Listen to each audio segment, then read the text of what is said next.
Fernando Paulsen y nuestros panelistas e invitados son una combinación clave por la 92.9 FM. La clave, me escucha. Y estamos en la última entrevista de esta mañana con Vania Martínez, psiquiatra de la Universidad de Chile, redactora, según se ha conocido, de la Estrategia de Salud Mental. Vania, ¿cómo estás? Hola, buenos días. Buenos días. El gobierno anunció que va a implementar un programa especial de acompañamiento en salud mental, basado en una propuesta justamente que emana de la Universidad de Chile. Vania, ¿por qué no nos cuentas un poco de eso? Sí, efectivamente, como el rector de la Universidad de Chile está participando de la mesa social, a él se le encargó presentar una estrategia nacional en el tema de salud mental, y él convocó a grupos de expertos y expertas al interior de la Universidad de Chile, pero también se recibieron aportes de académicos de otras universidades, del Colegio Médico, en un trabajo también muy cercano con el Ministerio de Salud, especialmente con su departamento de salud mental, con sociedades científicas. Entonces no es solo un trabajo de la Universidad de Chile, y se presentó esta estrategia que fue muy bien recibida al interior de la mesa social y ha tenido difusión. Y lo que viene a señalar el presidente para nosotros es una buena noticia, que dentro de las 5 medidas que él presentó en cadena nacional, una sea en el área de salud mental. Y lo que él mencionó también es que se alinea con esta estrategia, pero el detalle aún no lo conocemos. Y por supuesto que nosotros estamos a disposición de la autoridad para poder coordinar las acciones, ver en qué podemos apoyar también desde el mundo científico, y en definitiva que este plan, que es presentado como un documento, se traduzca en acciones específicas. Estamos conversando con Vania Martínez, psiquiatra de la Universidad de Chile.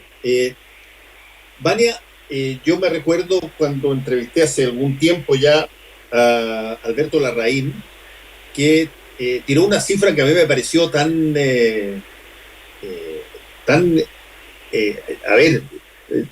grosera en lo poco.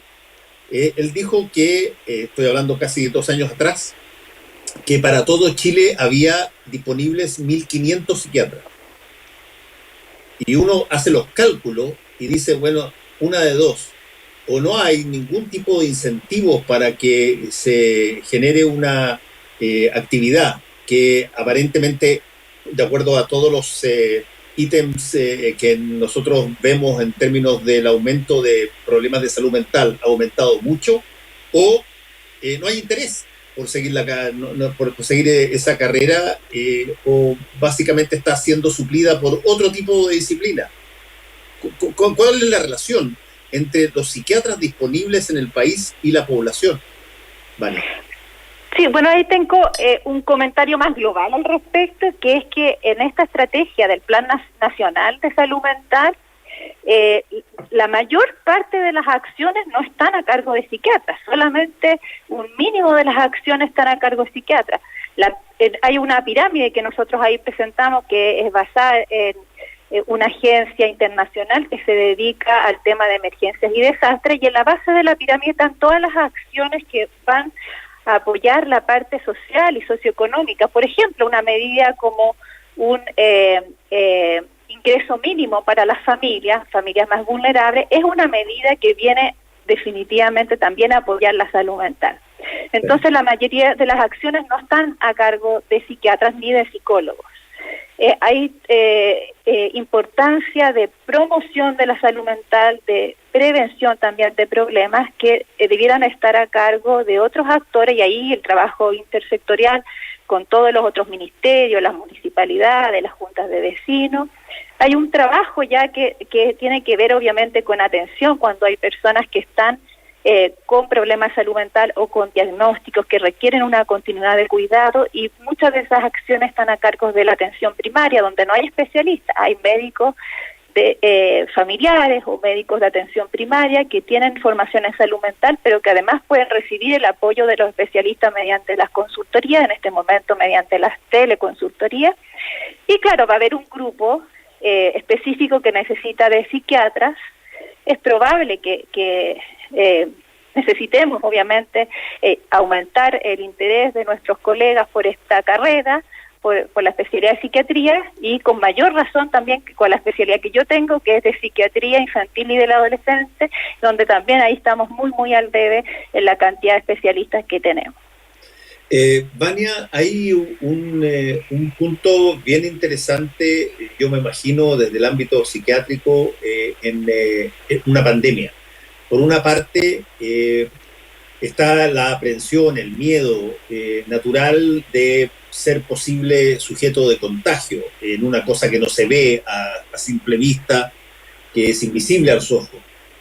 Por otra parte, las medidas que se toman para que tú te protejas y se te reduzca ese miedo original a contagiarte, son medidas que de alguna manera te desconectan, te sacan de lo que era tu realidad, te aíslan o te obligan o te fuerzan a permanecer en tu casa en una situación no voluntaria, y por lo tanto se incorpora ahí otra variable que no tiene que ver con el contagio, sino que tiene que ver ya con la receta del contagio. ¿Cómo se administran esa suerte de dos temores, el temor a contagiarse o contagiar, y el temor o más bien la situación psiquiátrica que se deriva de un confinamiento forzado, sobre todo cuando vives al día o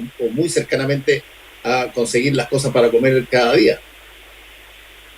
Claro, estos dos factores que son el temor y también la desconexión física, ¿cierto? El aislamiento físico, a eso le agregaríamos la incertidumbre también, porque tampoco tenemos certezas con respecto a cuáles son los plazos, cuál va a ser nuestro futuro en lo económico, en lo social, ¿cierto? En lo educacional o en nuestros trabajos.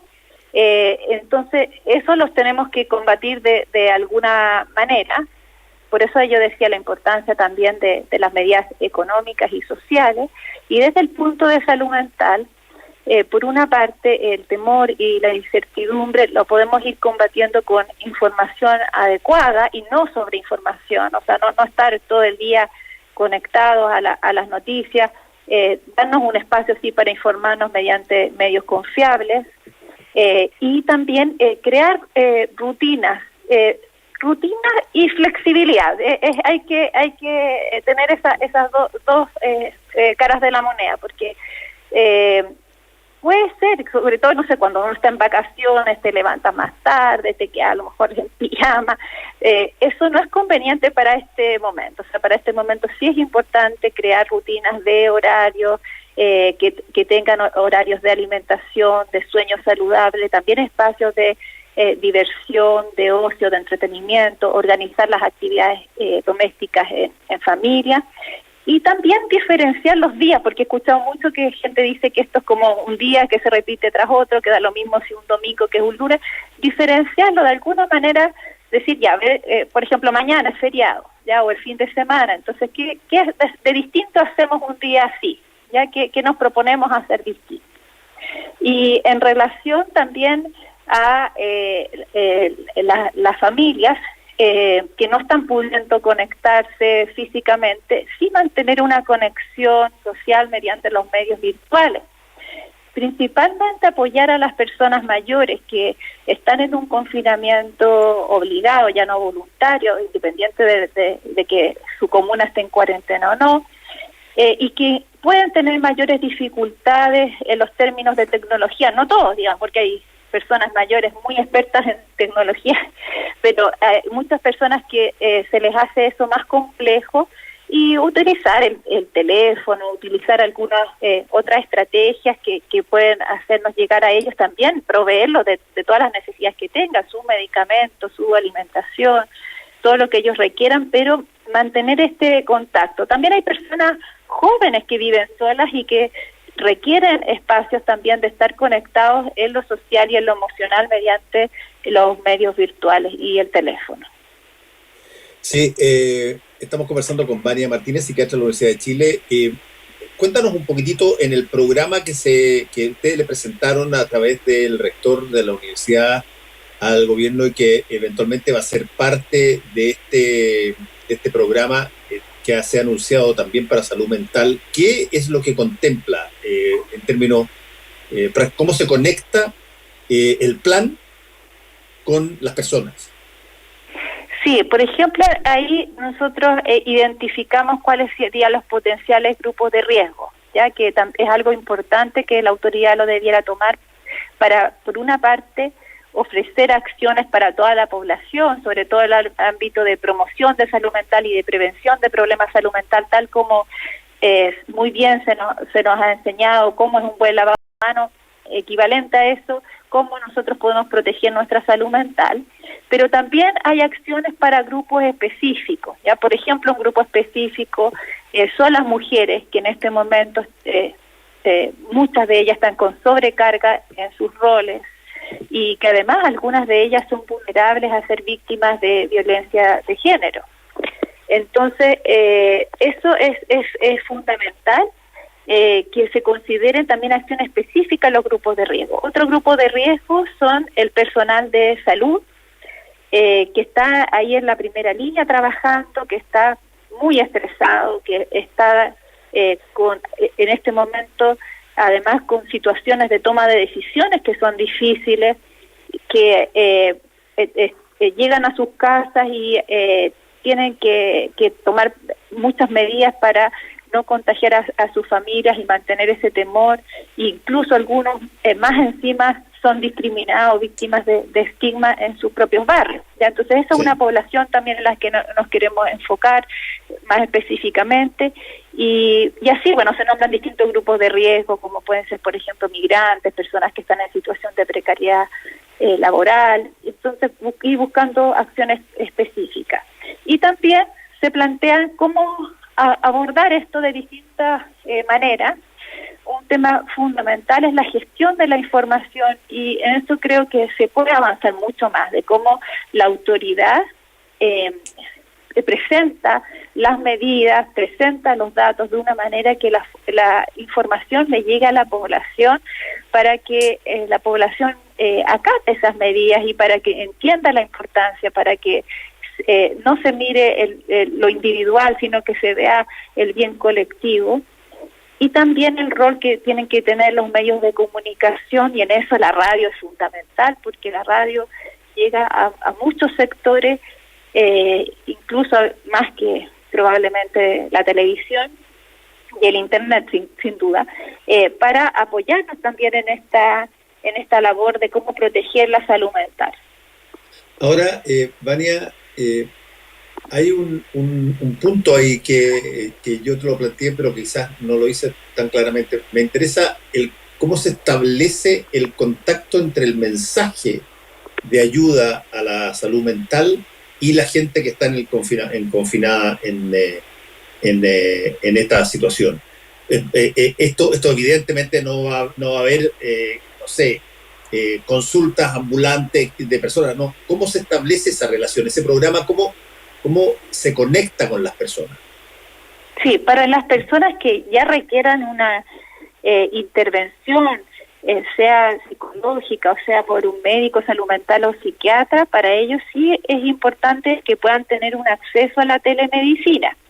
Y en eso nosotros desde la Universidad de Chile hemos estado trabajando por mucho tiempo, principalmente también desde la investigación, y nos costaba convencer a los colegas de los beneficios y las ventajas que tenía el uso de la telemedicina. Y hoy en día, que ellos han visto en la obligación de tener que adaptarse a estas tecnologías, entonces nos están preguntando cómo se hace, cuáles son las guías, cuáles son los aspectos éticos y legales, y para eso entonces se están haciendo tanto capacitaciones, reuniones de trabajo, reuniones clínicas, y también hay documentos, guías de telemedicina, como es un buen consentimiento informado, que se puede trabajar. Sí, hay dos problemas que aún no han sido solucionados, es el tema de las recetas retenidas y recetas de medicamentos controlados, como hacemos que esto fluya más fácilmente, porque hasta ahora tiene que ser de puño y letra, dice, de un especialista, ¿cierto?, o de un médico general, Y entonces eso significa hacer llegar la receta a un lugar, que esa persona pida un salvoconducto, en el caso, por ejemplo, de Santiago, para retirar su receta, pero además tenga que pedir otro permiso para ir a comprar la receta. Entonces eso hay que solucionarlo. Y el otro es las licencias también psiquiátricas, que cómo se pueden hacer mediante medios electrónicos. No es un problema tecnológico, desde la tecnología eso es muy fácil de solucionar. Por ejemplo, como tú puedes bajar un certificado del registro civil, también podrías tener acceso a bajar una receta de este tipo, o tener el contacto de la licencia, ya como se está haciendo también con los pacientes COVID. Se requieren más bien algunos trámites que debieran ser agilizados. Ahora, a ver, hay un punto que es interesante, Vania, que tiene que ver con, generalmente uno tiene esta imagen del contacto con el profesional en términos de salud mental, y lo ha tenido en películas, en un montón de cosas, en una situación extraordinariamente presencial. Está la lógica del diván, está toda esa puesta en escena histórica de la consulta, de la información privada que se entrega, de las preguntas que se hacen, en fin. En una situación como la que estamos viviendo, y donde quizás muchas de las personas que tratan de ayudar desde la salud mental a las personas, ¿cómo se establece una vez más esa relación? Porque tú lo dijiste muy bien al principio, no es masiva la situación de Internet, la situación de telemedicina, y sin embargo probablemente las personas que menos acceso tienen a esas situaciones pueden verse vistas por la premura, por la falta de alimentos, por el hacinamiento, pueden verse mucho más necesitadas de ayuda en salud mental. Sí, por una parte, efectivamente existe como un estereotipo a partir de la película, las series, ¿cierto?, de cómo es una consulta en salud mental. Incluso una vez leí un artículo que mencionaba la cantidad de veces en las que el terapeuta se enamora del paciente en las películas. Entonces se presenta una realidad diferente y que puede, a lo mejor cuando alguien sí ha sido enfrentado a una situación de consulta personal, se da cuenta que es diferente.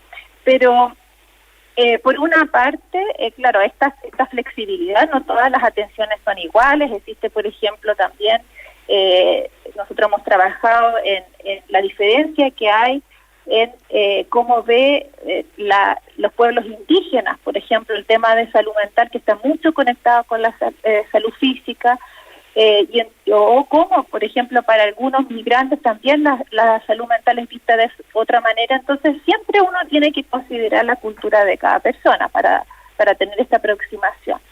Pero mediante los medios virtuales también se puede lograr esa conexión, si es que la persona tiene, por supuesto, esa conexión. Pero también el teléfono es una buena herramienta. Nosotros tuvimos un proyecto de investigación que fue en la región de la Araucanía, no solamente en Temuco, sino en varias comunas rurales también, y mediante el teléfono a veces había que organizar el tema de horario, en que la persona tuviera mejor conectividad o que no estuviera en otras labores. Lográbamos una buena entrevista en poco tiempo, y las personas se sintieron muy agradecidas de esta atención que recibieron, que era un complemento en ese momento a la atención que ellos recibían en la atención primaria, ¿ya? Pero ahora que sería como un reemplazo, más bien no un complemento a la atención presencial, sí efectivamente puede ser el teléfono una medida de ayuda. Y si es que no podemos ni mediante videollamadas ni mediante el teléfono, bueno, también hay apoyos en línea que ahora se están ofreciendo a través de chat o de correos electrónicos, también están esas ayudas psicológicas. También puede ser que la atención primaria haga visitas domiciliarias, sobre todo a las personas que están en un tratamiento, para que los puedan continuar. Sí, es interesante ahora el programa que el gobierno anunció que va a implementar. ¿Qué elementos de esto que estás conversando tú y que estás planteando, cuáles son algunos de estos elementos que va a incorporar? ¿Sabes? ¿Y cuál es la forma en que va a operar? Eso es algo que no sabemos, esperamos tener pronto, o sea, estamos disponibles para reunirnos con la gente que tengan que poner en práctica esto y tener pronto mayores noticias. Solamente yo ayer vi por conferencia de prensa lo que el ministro Mañalich había dicho, pero todavía es algo como muy general para saber realmente qué tanto recoge de lo que se había presentado como estrategia a la mesa social. Sí, tú mencionaste ahí una variable bien interesante, Vania, que tiene que ver con básicamente las personas adultas mayores que viven de alguna manera en una situación de confinamiento, no tienen capacidad de movilidad total, tienen desplazamientos muy pequeños si es que no están postrados, no reciben muchas de ellas ya visitas, sus equivalentes etarios probablemente están en la misma situación o ya no existen. Y ahí hay yo vivo con mi mamá que tiene 92 años, digamos, y uno nota lo que significa el impacto de cualquier noticia que eventualmente a esa persona le haga alguna referencia de su propia vida. Es bien difícil de manejar a veces ese tipo de situación. O sea, yo creo que eso viene a reforzar lo que yo decía en algún momento, que es que hay acciones que son dirigidas a toda la población, tal como el lavado de manos. Entonces aquí el tema de que ojalá que organicemos rutinas, por ejemplo, para la protección de la salud mental, pero hay acciones que tienen que ser dirigidas para el grupo específico de las personas mayores, requieren mensajes diferentes, ¿ya? Entonces, por ejemplo, desde el Hospital Clínico de la Universidad de Chile hay unas cápsulas para cómo se puede hacer actividad física para las personas mayores, con videos, algo que puede ser especial para ellos. También tenemos que ayudar a las personas que les toca cuidar a personas mayores, porque ya sabíamos que la mayoría son mujeres y tienen también una sobrecarga ahí emocional, y ahora en estas situaciones probablemente que también estas personas estén con esa mayor sobrecarga. Sí, efectivamente, y hay una situación que también es bien delicada y que tiene que ver con, por ejemplo, cosas como las que yo te describo. Cada salida obligada que uno tiene, de alguna manera se percibe como un potencial riesgo de llevar el virus a la casa, digamos, a personas que están ahí porque no pueden defenderse, más allá de las formas en que hay que hacerlo con las mascarillas eventualmente y con los aseos, pero hay una plataforma, llamémoslo así, Vania, que sería interesante saber, porque yo veo que la única variable en materia de salud que aumenta en Chile, pero notablemente, son los casos de salud mental. Son los casos de suicidio, son los casos de depresión, es la cantidad de medicamentos que consumíamos en antidepresivos. ¿Qué pasa cuando tú tienes una situación de esa naturaleza y se te viene encima una obligatoriedad, qué sé yo, antinatura como la que estamos viviendo? Sí, es otro estrés más, son altos factores estresantes. Nosotros sabíamos que nuestro país no se caracterizaba por ser uno de los países con mejor salud mental ni del mundo, ni de la región. Tampoco somos los peores, pero no nos llega en buen pie. Ya con el estallido social había otro estresor más, y entonces ahora eso viene a repercutir en lo que estamos viviendo ahora. Y por otro lado también, así como estábamos conversando que los colegas les cuesta entusiasmarse por ser psiquiatras, También hay poco inversión en recursos económicos desde el gobierno en el tema de salud mental, y de todo el presupuesto de salud también es muy baja la proporción que tiene el presupuesto dedicado a salud mental. Entonces necesitamos que todos tomemos más conciencia de la importancia de nuestra salud mental, que es ahora, no es que a futuro va a haber problemas ahora donde podemos prevenir y enfrentar los problemas que estamos viviendo, y para eso se requiere una conciencia, disminuir el estigma, porque cuando también tú hablas de salud mental la gente se imagina al tiro, entre comillas, el loco, ¿ya? Entonces no, de la población nuestra, entre un tercio y un cuarto ya ha tenido algún problema de salud mental a lo largo de su vida. Entonces no es algo tan ajeno a nosotros, mucho más frecuente que otro tipo de enfermedades que hablamos con más soltura, como puede ser, por ejemplo, el asma bronquial. Y entonces sí es necesario que tomemos todos conciencia de la importancia, y que el gobierno, ya que lo nombró como una de las 5 medidas relevantes, saludablemente venga acompañado de recursos, que no sea solamente más de lo mismo, sino que necesitamos aquí más recursos económicos y más recursos humanos para implementar un programa que sea efectivo. Ahora, y no hay salud sin salud mental. Ese es un lema que se ha mencionado bastante, y esto es importante. O sea, si es que uno no tiene salud mental, tampoco va a tener una buena salud física, y al revés también, obviamente. Si es que uno se enferma, probablemente eso va a repercutir también en su salud mental. Sí, eso que tú estás señalando viene interesante, Vania, porque efectivamente cada cierto tiempo aparecen programas, se habla de salud mental, ven las cosas que pasan a través de las noticias, y tú dices, bueno, algo efectivamente está pasando en materia de salud mental en Chile que no calza con, no sé, nuestra idea o jactancia de oasis, de integración, de país estabilizado, de normalidad. Algo está ocurriendo ahí, y yo me imagino que como muchas cosas ha hecho esta pandemia, bueno, va a visibilizar muchas de estas cosas que no se veían o que se tapaban. Exactamente, se visibiliza, nos damos cuenta aún más de las inequidades que hay. También para comprender los problemas de salud mental que tenemos, no solamente necesitamos profesionales de la salud mental, sino que necesitamos a sociólogos, antropólogos que vengan a apoyarnos también en esta comprensión. Por ejemplo, en Chile las mujeres tienen 5 veces más depresión que los hombres. En otros países esa diferencia existe, pero es el doble o el triple, ¿ya? Entonces, ¿por qué ocurre eso? ¿Qué pasa con el rol que tiene la mujer en nuestra sociedad chilena? ¿Ya?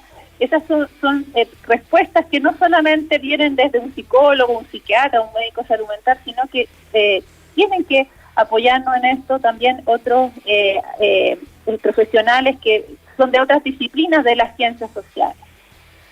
Aquí las ciencias sociales tienen mucho que aportar en esta pandemia. Cuando le pregunta al ministro de Ciencia cómo está aportando la ciencia a esta pandemia, yo escucho que hablan principalmente de ventiladores, de kits de diagnóstico, pero no se habla de la importancia que tiene las ciencias sociales y las artes y humanidades también en cómo aportar a salir adecuadamente de esta pandemia y enfrentarla para que podamos tener no solamente una salud física adecuada, sino también un bienestar general óptimo. Vania Martínez, psiquiatra de la Universidad de Chile, muchas gracias por este contacto con Combinación Clave, que te vaya muy bien. Fernando, le agradezco a ustedes que tomen este tema, y ojalá sigamos hablando conmigo, con otras personas obviamente, sobre salud mental, porque tenemos que hacerle un seguimiento también a este programa saludablemente para que sea efectivo y nos ayude a todos. Muy bien, muchas gracias, que le vaya bien. Y a todos ustedes, tengan ustedes un buen día. Chao, chao. Fueron 3 horas de información, realidad y debate junto a Fernando Paulsen y nuestros panelistas e invitados. Volvemos mañana con los temas que nos importan para seguir debatiendo y conversando. Combinación clave. La clave me escucha.